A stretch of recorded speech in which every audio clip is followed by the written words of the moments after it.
Hola, buenos días, ¿cómo están?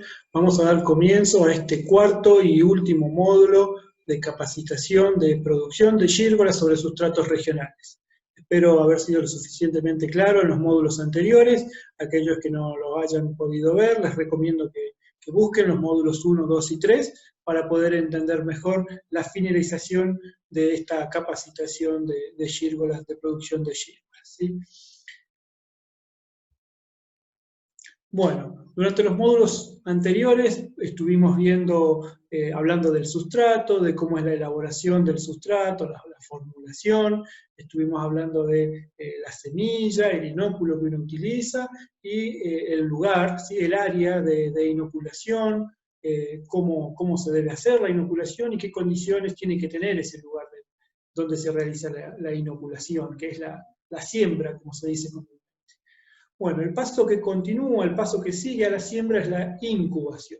Una vez que ya tenemos las bolsas sembradas y perforadas, ¿se acuerdan que hablamos también de la microperforación para que los hongos puedan respirar y iniciar su crecimiento, barra degradación del sustrato? Vamos a pasar a la próxima etapa, que es la de incubación.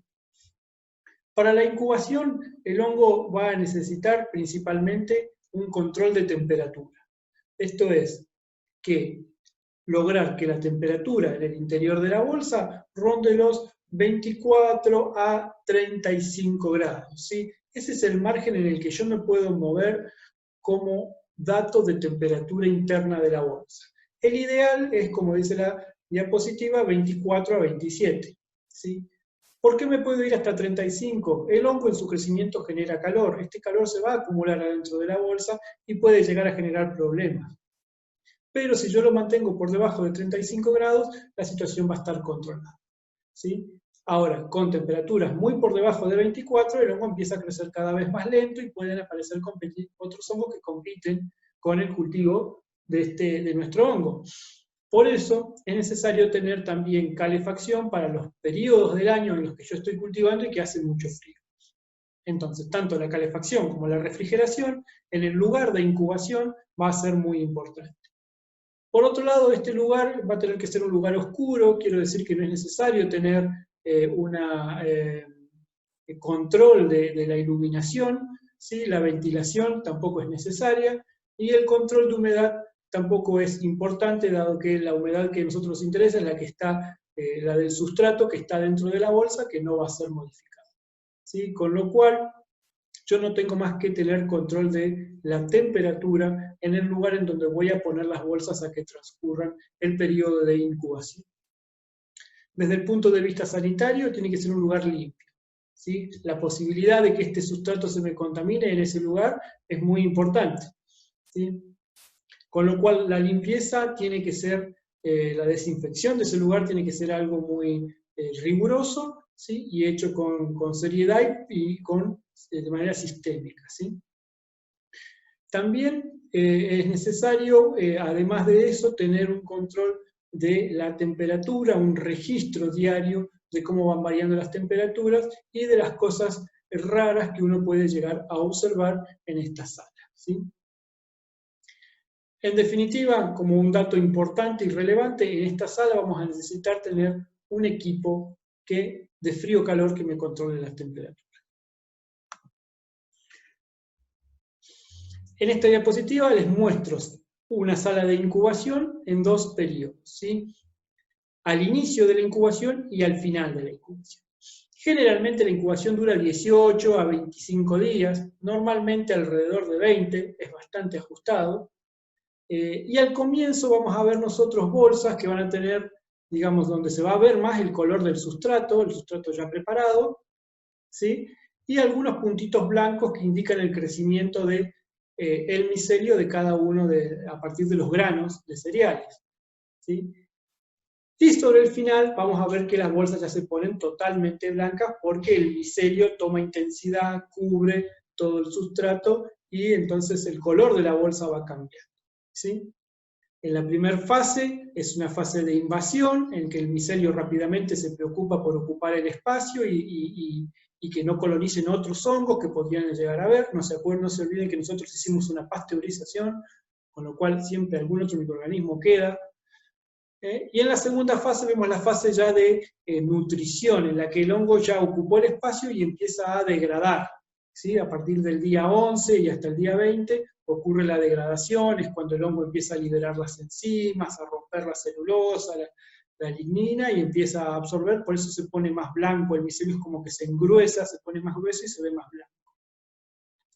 Todo esto transcurre durante los 18 a 25 días. ¿Sí? Fíjense que en esta diapositiva se ven claramente los equipos de frío-calor. ¿Sí? Equipos de frío-calor, las bolsas de polietileno, pinchadas en hierros tipo brochet, son hierro liso, ¿sí? del 12, que abajo tienen como un trípode, 3 patitas para que se mantenga parado, y ahí se pinchan las bolsas de A2 o de A3, y así paraditas se mantienen en la sala de incubación. Control de temperatura, y el registro, ¿sí? Las bolsas numeradas para poder registrar. ¿Registrar qué? Registramos la temperatura de cada una de las bolsas, digamos, hace un muestreo, tampoco se registran, se miden todas las bolsas, pero se toma la temperatura de algunas bolsas, por eso están rotuladas, se ve, digamos, el color, el tipo de crecimiento, bueno, se le va haciendo un seguimiento al lote que está puesto a incubar, que está en incubación durante estos alrededor de 20 días. Ahora, yo en incubación puedo encontrarme con situaciones parecidas a esta. ¿Qué estamos viendo? Estamos viendo contaminación. Estamos viendo a otro hongo creciendo en el mismo sustrato que nosotros preparamos para las gírgolas, y que se está alimentando de ese sustrato y va a generarnos a nosotros en definitiva pérdidas. Esto yo lo voy a observar cuando yo entre a la sala de incubación entre el día 1 al día 10, que es el día, que son los días en los que el hongo está intentando invadir, ocupar el espacio y ganarle a cualquier otro. Si pierde en ese intento de ocupar espacio, van a empezar a aparecer entre el día 1 y el día 10 manchas de otros colores en estas bolsas.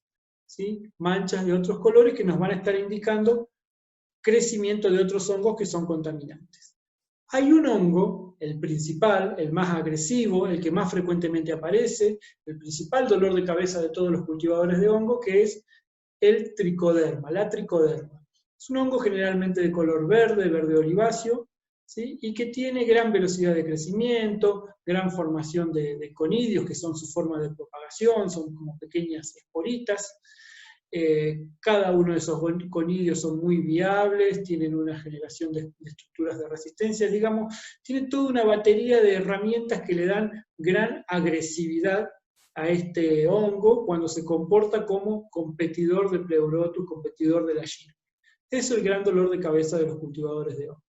¿Sí? Se los pongo acá como ejemplo, pero sepan que pueden aparecer manchas negras, pueden aparecer manchas naranjas, pueden aparecer manchas amarillas. Todos estos nos están indicando que son crecimientos de otros hongos, ¿sí? Contaminantes, y que van a aparecer en la sala de incubación, como les decía, entre el día 1 al día 10. Si pasamos el día 10 y está todo, digamos, bien, que no se observan manchas de distintos colores, sino que solamente es de color blanquecino suave hasta el día 10, vamos a estar bien. Ya a partir del día 10 en adelante, lo único que va a ocurrir es que ese color se va a ir poniendo cada vez más blanco, y ya está totalmente ocupado, digamos, por las gírgolas, por pleurotus. Pero bueno, este es un contaminante y quería presentárselos porque es el más importante, y además recordarles que una contaminación puede suceder por 3 motivos. Uno es porque hicimos una mala pasteurización, ¿sí? La pasteurización fue ineficiente, ineficaz, por baja temperatura, por poco tiempo, por lo que fuere. Otra es que la sala de siembra, o en el momento de siembra, se contamine el sustrato. Digamos, yo pasteurizo muy bien, pero cuando voy a la sala de inoculación, voy a hacer la siembra, la sala está sucia, ahí, digamos, genero yo una contaminación del sustrato. O el tercer caso es yo pasteurizo muy bien, siembro, hago la inoculación en una sala que está muy bien desinfectada, muy limpio, perfecto, pero cuando llevo ese sustrato embolsado a la salita de incubación, al lugar en donde va a estar transcurriendo estos 20 días, y ese lugar está sucio, se me produce la contaminación. Sería el tercer caso, que se me contamina como producto de que la sala de incubación no está bien desinfectado. Bueno, este es el tema de las contaminaciones, ¿sí? Por último, el último aspecto de las contaminaciones, cuando uno habla de que hay una contaminación, el único efecto que nos va a generar a nosotros como productores de hongos es una disminución en los rendimientos, ¿sí? Hay bolsas, aquellas bolsas que hayan sido contaminadas parcialmente, un tercio de la bolsa, media bolsa, seguramente van a producir hongos, ¿sí? Lo que sucede es que van a producir muy pocos hongos, y lo importante que quiero destacar es que estos hongos son perfectamente comestibles. La palabra contaminación en realidad habla de competencia por el alimento, ¿sí? No es que el hongo en sí, no es que el fruto que uno va a cosechar esté contaminado. Los pocos frutos que uno puede sacar de una bolsa que esté contaminado son perfectamente comestibles, no tienen ningún problema.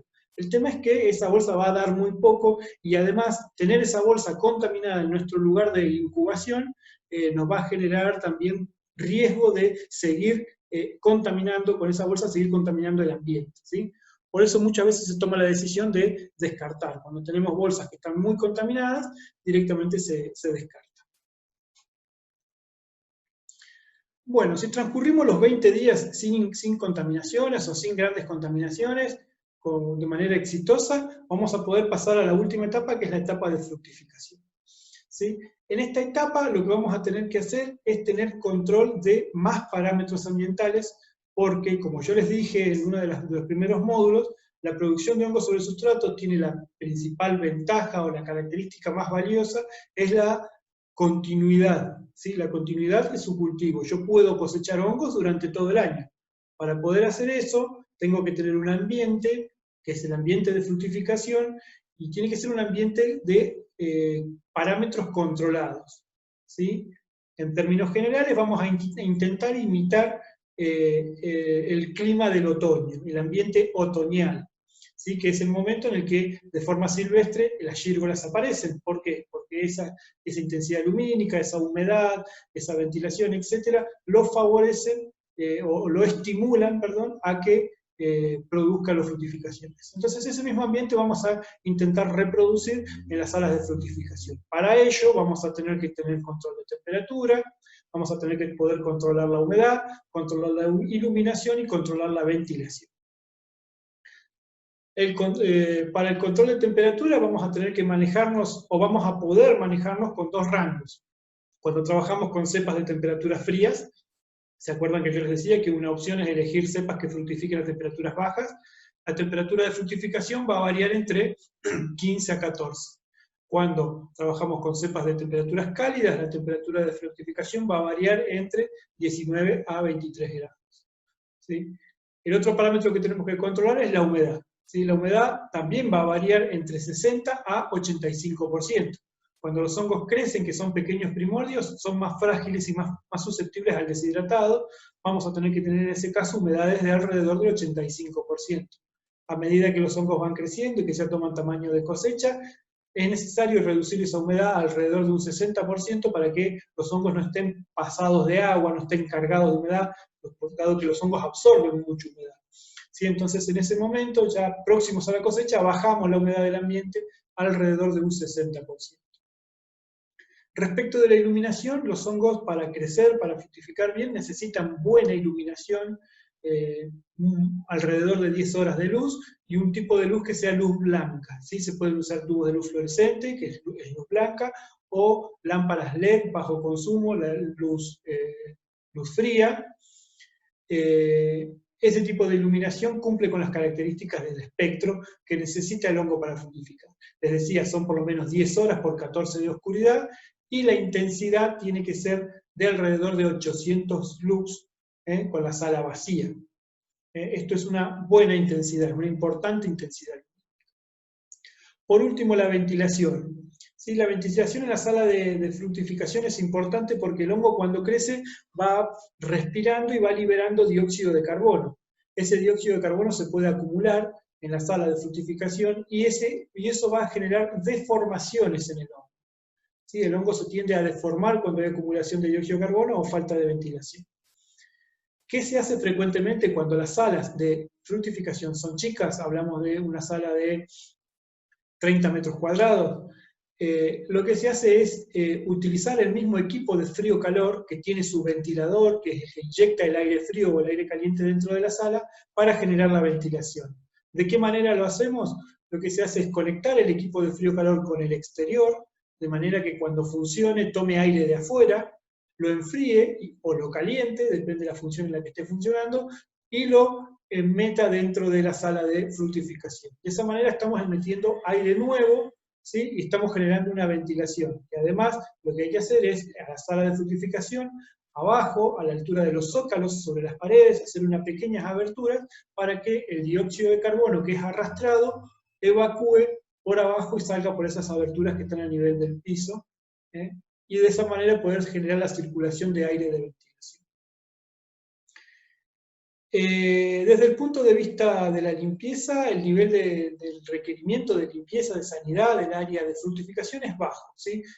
No hay riesgos de contaminaciones con otros hongos, en ese punto ya el sustrato está todo colonizado. En cuanto a la limpieza y desinfección, podemos relajarnos un poco en la sala de fructificación. Por último, y en cuanto al equipamiento que vamos a necesitar para poder dar estas condiciones de clima otoñal, vamos a decir que vamos a necesitar un equipo de frío-calor, ¿sí? Al igual que en la sala de incubación, en la salita de fructificación vamos a necesitar otro equipo de frío-calor, ¿sí? Que además nos va a producir la ventilación, ¿sí? Si la salita es chica vamos a poder con este equipo mismo generar la ventilación necesaria, ¿sí? Vamos a necesitar un sistema de humidificación.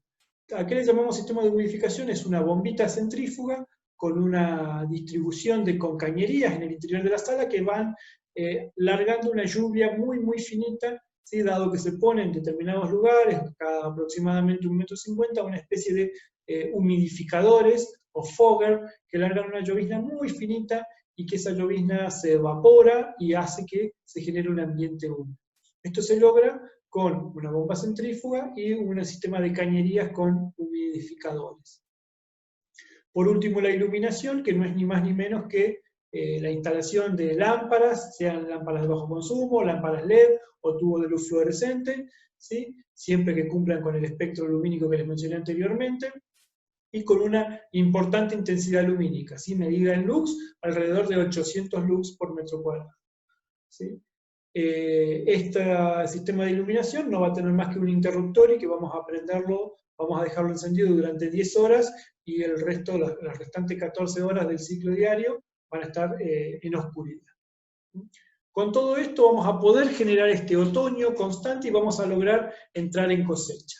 Entonces nosotros vamos a tener, luego de 20 días de incubación, un sustrato que vamos a poder pasar a la sala de fructificación y va a estar listo para empezar a producir estos hongos, empezar a cosechar. La cosecha va a ser inmediata, prácticamente, digamos, o sea, a los 7 u 8 días ya vamos a tener la primera cosecha. Es decir, incubamos 20 días, más 7 u 8 días ya tenemos la primera cosecha, y durante 30 o 40 días vamos a estar cosechando, digamos, ese sustrato nos va a estar dando todos los hongos que nos tiene para dar, y al cabo de esos 30, 40 días, ese sustrato ya va a haber que desecharlo y tener de antemano, tener preparado otro lote de sustrato ya incubado, listo para poner a fructificar, y de esa manera logramos la continuidad de cosecha prácticamente diaria de gírgolas.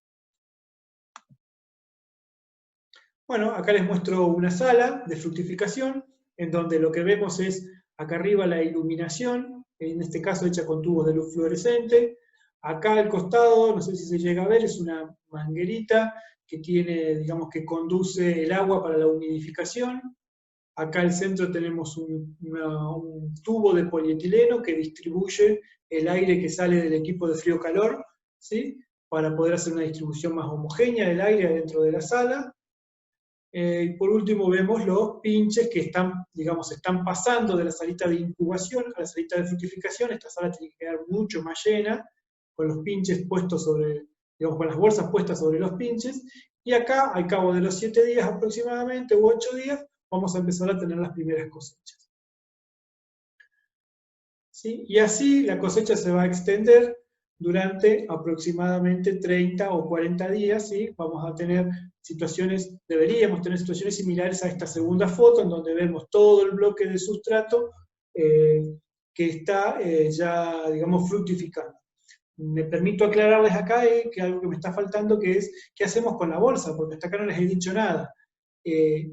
Estos bloques, ¿sí?, que los teníamos en incubación, que estaban embolsados, cuando yo los paso a fructificación, el crecimiento del hongo ha hecho que estos bloques sean compactos y yo pueda de esa manera cortar el polietileno de manera longitudinal y sacarlo, ¿sí? Entonces toda la bolsa, todo el polietileno se saca, ¿sí? Se corta, se hace una abertura acá longitudinal y hacia los costados se puede sacar el polietileno y quedan los panes armados sin bolsa.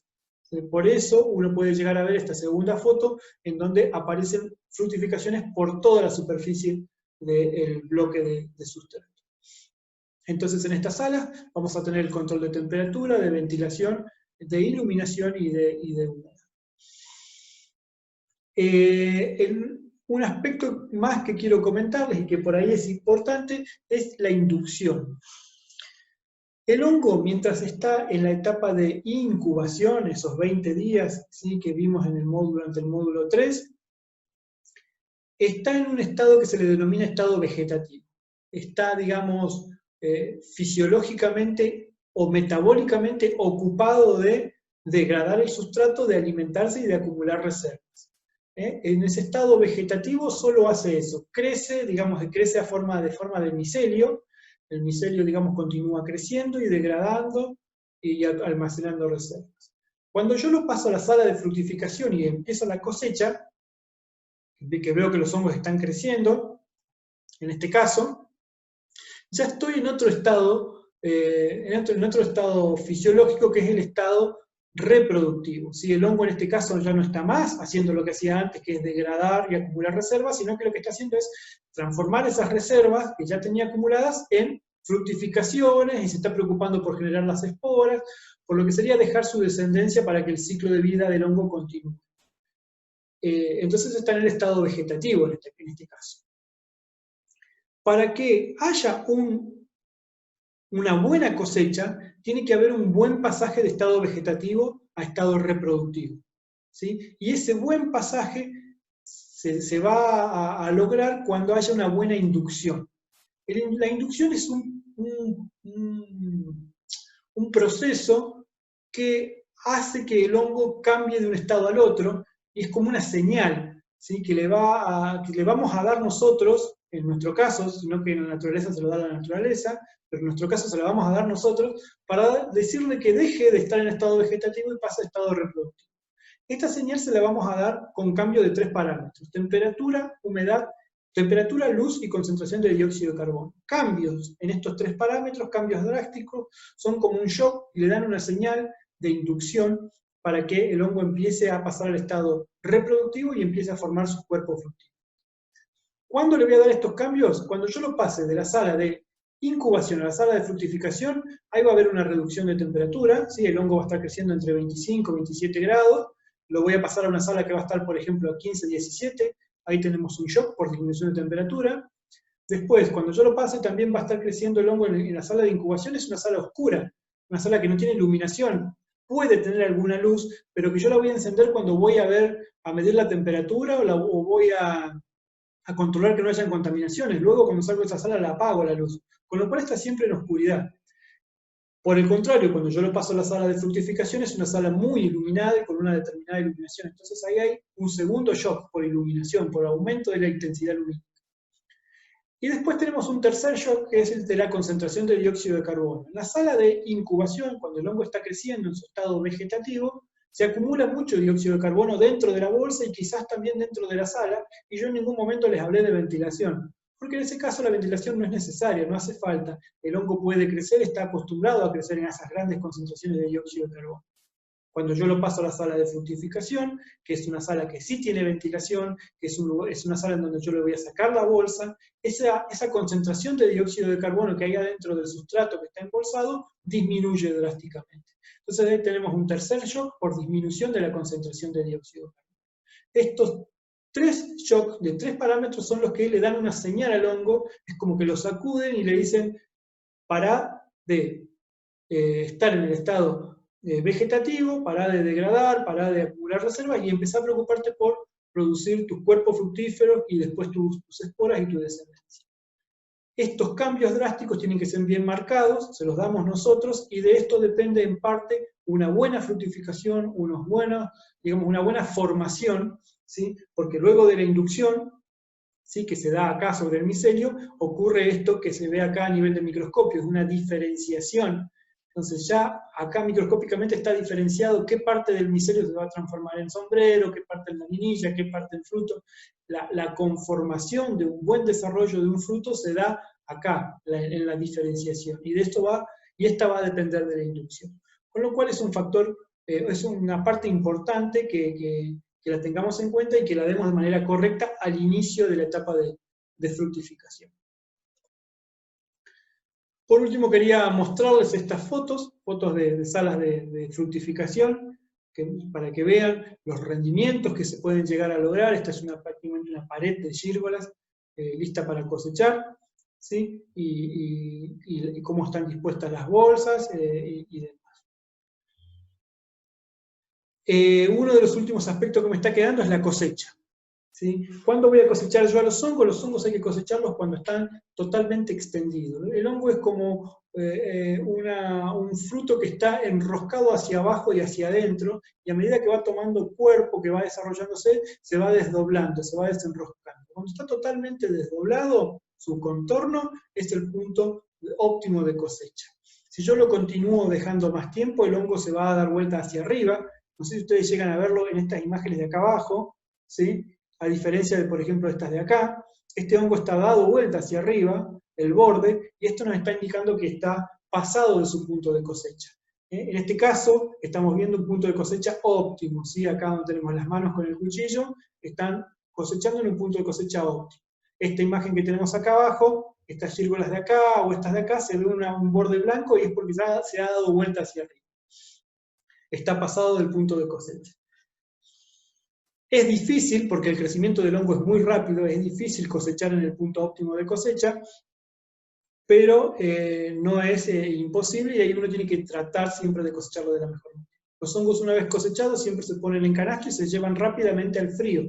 El hongo es un producto muy perecedero y pasar periodos largos a temperatura ambiente lo deterioran de manera significativa. Entonces siempre es recomendable ponerlo en el canasto con las laminillas, ¿sí? Esta parte que son como las laminillas de un libro hacia arriba, y enviarlo directamente al frío. Bueno, esto ha sido todo por hoy. Seguramente hay muchas cosas que han quedado para ampliar o para detallar en mayor medida. Nosotros vamos a armar seguramente alguna instancia de consulta. De igual manera, les vuelvo a repetir, como les digo siempre, les dejo acá mis datos para que se contacten con nosotros y puedan evacuar cualquier duda que les haya quedado. Espero haber sido claro, espero haberme hecho entender de la mejor manera, espero que les haya sido de interés esta capacitación, y bueno, nos vemos en la próxima.